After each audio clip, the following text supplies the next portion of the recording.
Hi friends, మన channel Telugu news updates 24/7కు స్వాగతం. ఈరోజు మనం పాకిస్తాన్ ఆర్థిక సవాళ్ల గురించి మాట్లాడబోతున్నాం. ఈ సంక్షోభంలో ఉగ్రవాదం ఎలాంటి పాత్ర పోషిస్తోంది, మరియు నరేంద్ర మోదీ 2016లో చేసిన నోట్ల రద్దు పాకిస్తాన్ను ఎలా ప్రభావితం చేసింది. రండి, అధికారిక సమాచారం ఆధారంగా ఈ విషయాలను సులభంగా అర్థం చేసుకుందాం. 1. పాకిస్తాన్ ఆర్థిక సవాళ్లు. పాకిస్తాన్ ఆర్థిక వ్యవస్థ ప్రస్తుతం తీవ్ర సంక్షోభంలో ఉంది. 2024 డిసెంబరు నాటికి పాకిస్తాన్ బయటి నుండి తీసుకున్న అప్పులు $131.1 బిలియన్, అంటే సుమారు 36.7 లక్షల కోట్ల పాకిస్తానీ రూపాయలు. దీనిలో చైనాకు $68.91 బిలియన్ చెల్లించాలి. మొత్తం ప్రభుత్వ రుణం 2024 జనవరిలో $72.12 ట్రిలియన్ పాకిస్తానీ రూపాయలకు చేరింది. ఇది దేశ జిడిపిలో 65.2%.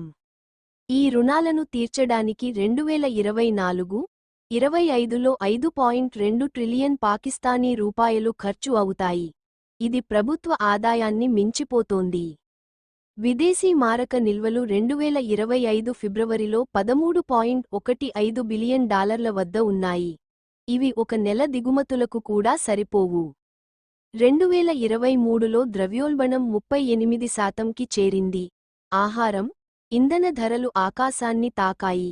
నిరుద్యోగం 8.5%కి చేరడంతో 9.1 మిలియన్ మంది కొత్తగా పేదరికంలోకి జారారు.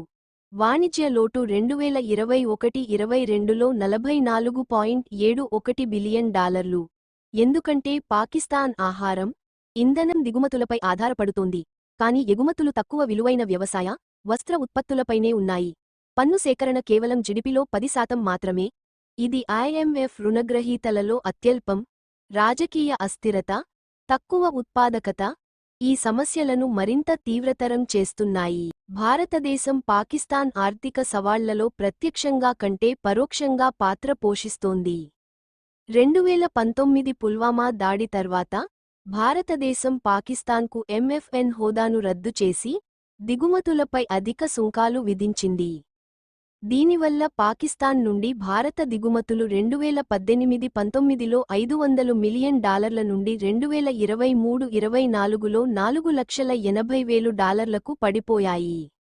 2025లో పహల్గాం దాడి తర్వాత భారతదేశం పాకిస్తాన్ నుండి మూడవ దేశాల ద్వారా వచ్చే $500 మిలియన్ విలువైన ఉత్పత్తులను, పండ్లు, సిమెంట్, కాటన్ నిషేధించింది.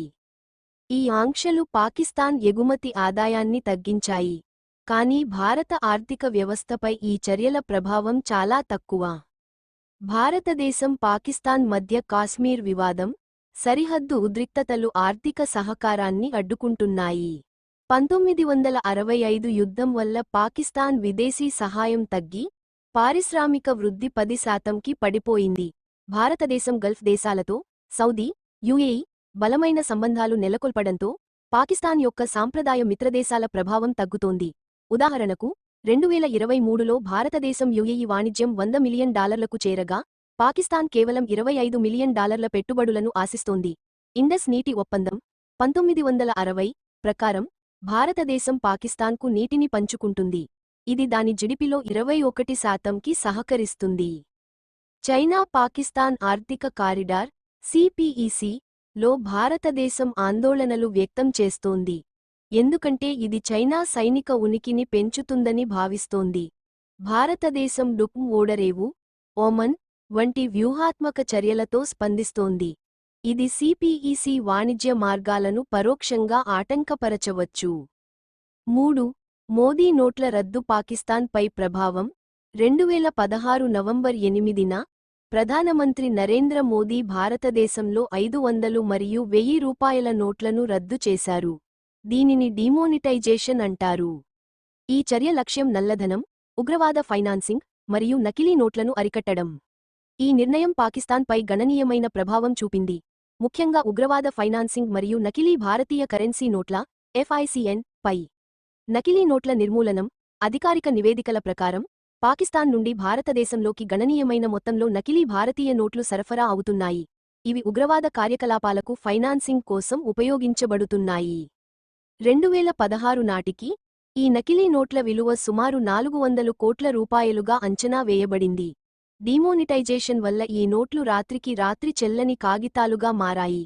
దీనివల్ల పాకిస్తాన్ నుండి నడిచే FICN నెట్వర్క్లకు తీవ్ర నష్టం వాటిల్లింది. భారత హోం మంత్రిత్వ శాఖ నివేదికల ప్రకారం 2016 తర్వాత నకిలీ నోట్ల సరఫరా 50% తగ్గింది. ఉగ్రవాద ఫైనాన్సింగ్పై దెబ్బ. డిమోనిటైజేషన్ ఉగ్రవాద సంస్థలకు నిధుల సేకరణను దెబ్బతీసింది. Financial action task force FATF 2018 నివేదిక ప్రకారం భారతదేశంలో నోట్ల రద్దు వల్ల పాకిస్తాన్ ఆధారిత ఉగ్రవాద గ్రూపులు అయిన లష్కర్-ఎ-తోయిబా నిధుల కొరతను ఎదుర్కొన్నాయి.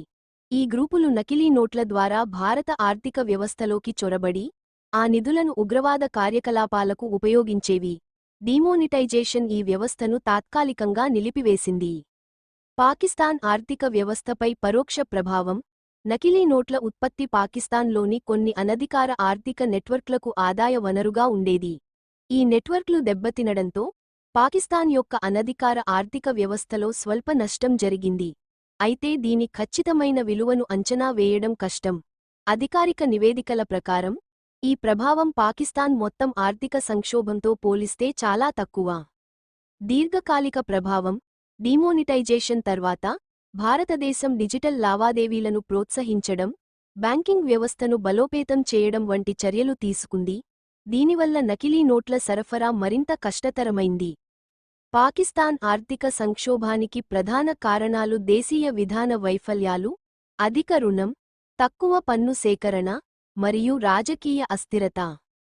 భారతదేశం వాణిజ్య ఆంక్షలు, గల్ఫ్ దేశాలలో పెరుగుతున్న ప్రభావం, మరియు భౌగోళిక రాజకీయ వ్యూహాల ద్వారా పరోక్షంగా ఈ సవాళ్లను తీవ్రతరం చేస్తోంది. అయితే ఈ చర్యలు సంక్షోభానికి ప్రధాన కారణం కాదు. మోదీ డిమోనిటైజేషన్ పాకిస్తాన్ నకిలీ నోట్ల నెట్వర్క్ను దెబ్బతీసింది, ఉగ్రవాద ఫైనాన్సింగ్ను తగ్గించింది. కానీ దీని ప్రభావం పాకిస్తాన్ మొత్తం ఆర్థిక వ్యవస్థపై స్వల్పమే. భారతదేశం యొక్క ఆర్థిక విజయాలు 1991 సంస్కరణల నుండి 2025 వరకు 6.08% సగటు GDP వృద్ధి పాకిస్తాన్ బలహీనతలను మరింత స్పష్టం చేస్తున్నాయి. 2000లో పాకిస్తాన్ GDP పెర్ క్యాపిటా $733, భారతదేశం $442 కంటే ఎక్కువగా ఉండగా 2021 నాటికి భారతదేశం $2277 దానిని అధిగమించింది. ఈ పోటీ ఒత్తిడి పాకిస్తాన్పై ఆర్థిక సంస్కరణల అవసరాన్ని మరింత ఉద్ఘాటిస్తోంది. మీరు ఈ విషయంపై ఏమనుకుంటున్నారు? కామెంట్లలో చెప్పండి. మరిన్ని ఆసక్తికర వీడియోల కోసం మా ఛానెల్ను సబ్స్క్రైబ్ చేయండి, లైక్ చేయండి, బెల్ ఐకాన్ను ప్రెస్ చేయడం మర్చిపోవద్దు. తదుపరి వీడియోలో కలుద్దాం. By by.